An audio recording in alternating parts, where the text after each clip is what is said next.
De cette édition, le personnel de nuit de l'hôpital du Mans en colère. Manifestation ce matin, il dénonce un manque de moyens humains et des conditions de travail qui se dégradent. Tragique accident ce matin en gare du Mans. Une personne s'est jetée sous la rame d'un train. D'importants moyens de secours mobilisés. La victime a été conduite à l'hôpital. Hommage des Ukrainiens du Mans ce week-end aux victimes des combats qui ont fait rage entre manifestants et policiers ces derniers jours dans leur pays. Et puis comme chaque lundi, le résumé sport du week-end avec du rugby, du basket et du hand. Mon invité Annick Joseph, présidente de la Fédération des Amicales Laïques en Sarthe. On parlera avec elle des semaines d'éducation contre le racisme et toutes les formes de discrimination qui démarrent demain. Le personnel du centre hospitalier du Mans, le personnel de nuit du centre hospitalier du Mans manifestait ce lundi matin. Une soixantaine d'entre eux étaient rassemblés devant l'établissement. Ils dénoncent un manque de moyens humains jusqu'à craindre pour la sécurité des patients. Lucille Cantet. Les travailleurs du silence, comme ils se nomment, ont su faire du bruit ce lundi après-midi. Le personnel de nuit de l'hôpital demande plus de moyens avec de nouveaux effectifs pour le pool de renfort notamment, pool qui continue de diminuer. Plus encore, c'est une réorganisation du travail qu'ils souhaiteraient. De plus en plus, on fait tout le travail que ne peut pas effectuer les filles de jour sur la nuit. C'est-à-dire les commandes, remplir les plichets, faire du ménage, enfin. Et ce qui fait qu'en fait, on n'a plus de disponibilité pour les patients. Voilà, donc une augmentation du personnel de nuit comme de jour. Depuis 2 ans, il existe au centre hospitalier du Mans un groupe de travail qui se penche sur les problématiques du personnel de nuit. Mais les résultats escomptés ne sont pas là pour les manifestants qui ont été reçus par la direction. Nous, on a le sentiment d'avoir avancé dans le cadre du groupe de travail et on voit bien que sur le terrain, il y a encore beaucoup d'attentes des professionnels. Donc on va continuer et j'espère que les organisations syndicales seront prêtes à retravailler avec nous dans le cadre de ce groupe de travail et peut-être même que certains professionnels de nuit s'investiront dans le cadre de certains groupes de travail. Des patients réveillés à 5 h du matin pour des prises de sang, du personnel pas assez nombreux pour répondre aux urgences, des congés réglementaires qui ne peuvent pas être pris. Les témoignages et les revendications sont multiples, alors le personnel ne veut pas en rester là. Au final, on n'a pas de réponse, on n'aura pas de réponse. Donc nous prévoyons d'appeler à la grève dans 1 mois, si nous n'avons pas de réponse d'ici là. C'est-à-dire que nous allons rigidifier le mouvement et essayer de l'étendre globalement à plus de personnel de nuit encore. En attendant une réaction de la direction, les manifestants restent mobilisés et des opérations coup de poing pourraient avoir lieu. Un dramatique accident ce lundi en gare du Mans. Il était 10h30 lorsqu'un jeune homme de 26 ans originaire de Saint-Nazaire s'est jeté sur les voies au moment où un TGV entrait en gare. Une quarantaine de pompiers ont été mobilisés pour l'extraire de la rame. Grièvement blessée, la victime a été conduite au centre hospitalier du Mans. Le récit de Marion Vigreux. Les pompiers sécurisent le site pour éloigner les passants. Plus d'1 heure après sa tentative de suicide, le jeune homme est toujours coincé sous le TGV et c'est une opération délicate que mènent les secouristes. Actuellement, la victime est toujours coincée sous le TGV. Nous avons des moyens de levage propres aux sapeurs-pompiers ainsi que des moyens de levage internes à la SNCF qui sont en cours de mise en œuvre afin de lever le TGV, enfin la rame, et dégager ainsi la victime. Et pour atteindre le jeune homme, il faut surélever la rame de 10 cm. Après 2 heures de manœuvre, la victime est évacuée, blessée à la tête et au ventre. Elle a été plongée dans un coma artificiel à l'hôpital. Le bilan fait état d'une personne blessée grave, la personne coincée sous le TGV. 13 victimes psychologiques, ce sont des témoins de l'accident ainsi que le conducteur du TGV. Le TGV venant de Brest transportait plus de 600 personnes vers Paris. Les passagers ont dû patienter 2 heures avant de pouvoir repartir. En tout, 3 TGV ont été impactés par cet incident. Bonne nouvelle à présent pour les gourmets. La Sarthe compte en effet un 2e restaurant étoilé. Après le Beaulieu au Mans, le guide Michelin a décerné aujourd'hui une première étoile au Moulin des 4 saisons, le restaurant de la Flèche, un restaurant tenu par Camille et Caroline Constantin. Le couple a repris l'établissement en 1996, il compte aujourd'hui 12 salariés et peut accueillir 45 personnes. Le couple avait reçu la visite du critique Michelin en avril, celui-ci n'avait laissé percevoir aucun indice. Joint aujourd'hui par téléphone, le chef Camille Constantin s'est dit très heureux, comme sur un nuage. Le Moulin des 4 saisons fera d'ailleurs l'objet d'un reportage demain dans notre édition de demain. Municipal à présent, chaque semaine son lot de surprises. La tête de liste du Front National au Mans, Louis Noguès, est un ancien militant du bloc identitaire. Une information confirmée par le responsable de la mouvance d'extrême droite en Sarthe, François Giraud. Preuve à l'appui, cette photo prise le 12 décembre 2012 lors d'une marche au flambeau. Voilà la photo, c'est dans les rues de la cité Plantagenet. Louis Noguès aurait été actif au bloc identitaire au moins 2 ans avant de le quitter.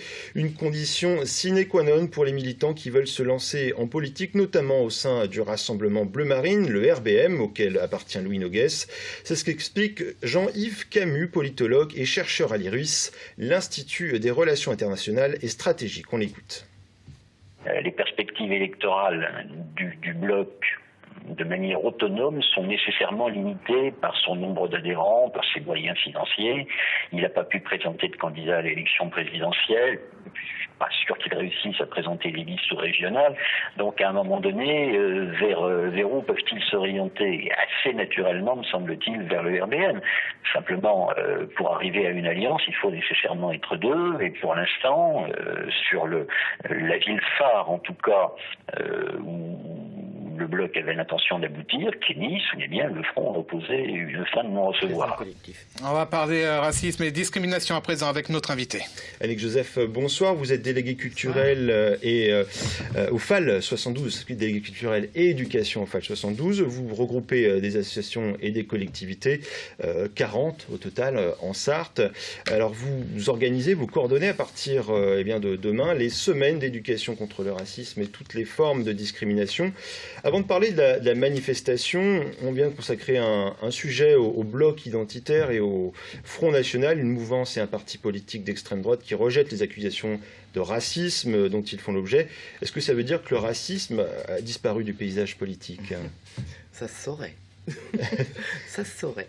Et en l'occurrence, depuis 2001, je coordonne un collectif d'éducation à la citoyenneté et à la diversité parce que justement, mais ça ne date pas de 2001, ces actions, mais quand même, globalement, il nous semblait important de créer une dynamique pour lutter contre toutes les formes de discrimination, dont celles liées à l'origine culturelle.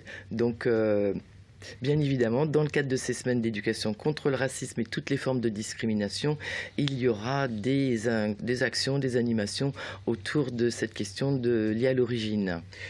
Votre sentiment, c'est que le racisme a progressé, les discriminations ou pas? Alors, je ne suis pas une statisticienne, loin s'en faut, néanmoins, tout de même, une citoyenne avertie qui observe son environnement, le pays dans lequel je vis, et quand même, on doit bien dire que les échos de ce que les relents qui jaillissent régulièrement nous amènent à considérer que la lutte contre le racisme et toutes les autres formes de discrimination sont nécessaires, indispensables pour construire une vie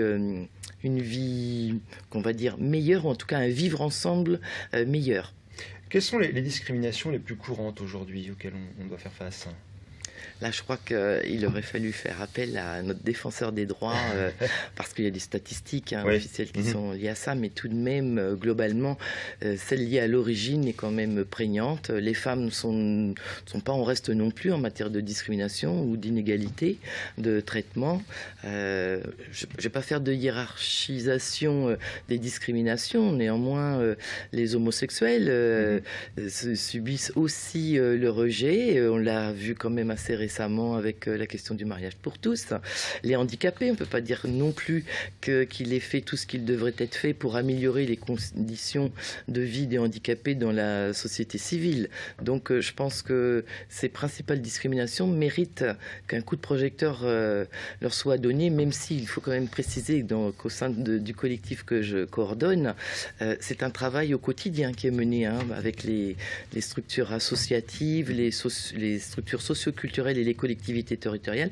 C'est un travail quotidien d'éducation qui est mené dans ce sens-là. On n'a jamais terminé avec les discriminations et les différentes formes de racisme. Alors, ces semaines d'éducation durent jusqu'au 25 avril.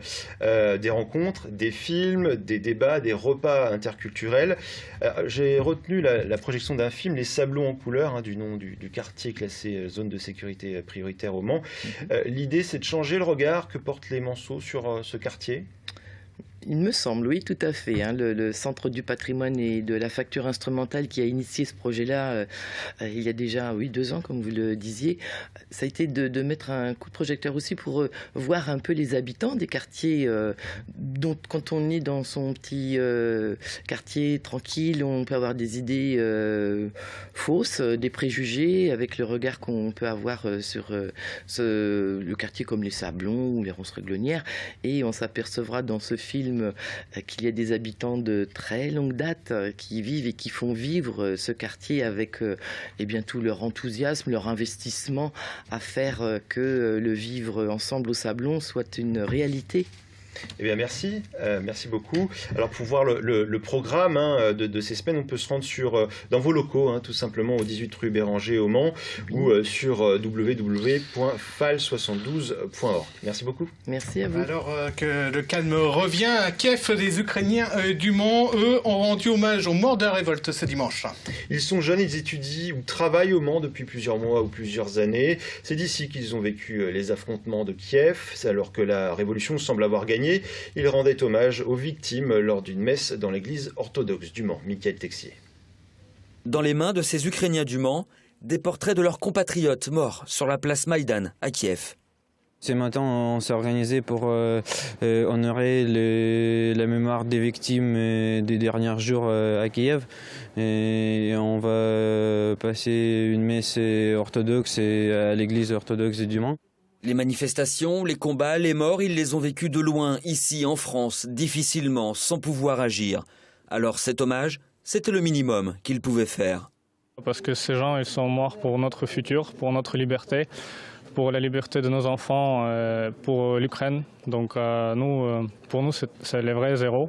Depuis samedi, l'histoire s'est accélérée en Ukraine. À leur grand soulagement, Viktor Yanukovych a été destitué, mais il préfère rester prudent et rêve d'un avenir libre.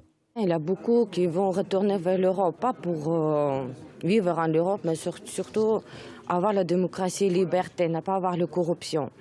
Tourner vers la Russie, on ne veut pas, parce qu'on a vécu sous le pouvoir de la Russie depuis des centaines d'années. Et maintenant, nous, on veut bien être libre, on veut être indépendant de tout le monde. Un vœu partagé par tous ces jeunes Ukrainiens du Mans et qui étaient au cœur de leur prière ce dimanche matin. Et puis on termine par une note plus légère, le résumé sport du week-end avec du rugby, du basket et du hand, mise en musique par vous, Yannick et Hamoud Chamsoudine. En rugby, le RCM a battu Saint-Hilaire 35-14 ce dimanche. Les Manceaux ont inscrit 5 essais au cours de la partie, dont 4 durant la première période. Ils en ont encaissé 2 au cours de la deuxième mi-temps et remportent donc le bonus offensif. Au classement, le RCM se retrouve deuxième avec toujours 7 points de retard sur le leader Fontenay. Bonne première mi-temps, malgré les conditions de jeu qui sont difficiles, avec un terrain gras, c'est difficile d'accélérer, donc on fait une bonne première mi-temps basée sur le rythme. Après on fait rentrer les remplaçants et on a été un petit peu en dessous, et même jusqu'à se faire peur en fin de match, on finit à 5 essais à 2, on aurait pu perdre le bonus sur les dernières actions. Ouais. En basket, 5 jours seulement après avoir remporté la Leaders Cup, le MSB a connu une contre-performance à Antibes, l'avant-dernier du championnat vendredi soir. Les Manceaux se sont inclinés 80-67. Est-ce le contre-coup de cette Leaders Cup? Toujours est-il que les autres co-leaders de ce championnat se sont eux aussi inclinés. En National 3, masculine, défaite de la Jalte Le Mans face à Brest, le leader invaincu de la poule. Une défaite des Manceaux 81-60, en grande partie due à un premier carton catastrophique durant lequel les Manceaux ont multiplié les balles perdues. Et puis en hand, National 3 masculine, défaite du MSH face au leader Dreux, 29-26. Les Manceaux ont tout tenté pour revenir dans la partie, eux qui accusaient 10 buts de retard à un quart d'heure de la fin de la rencontre. Le MSH reste donc dans la zone rouge des relégables. Voilà pour l'actualité sartoise ce lundi. À suivre la météo de Romuald Besson. On se retrouve juste après pour l'actu vue par vous.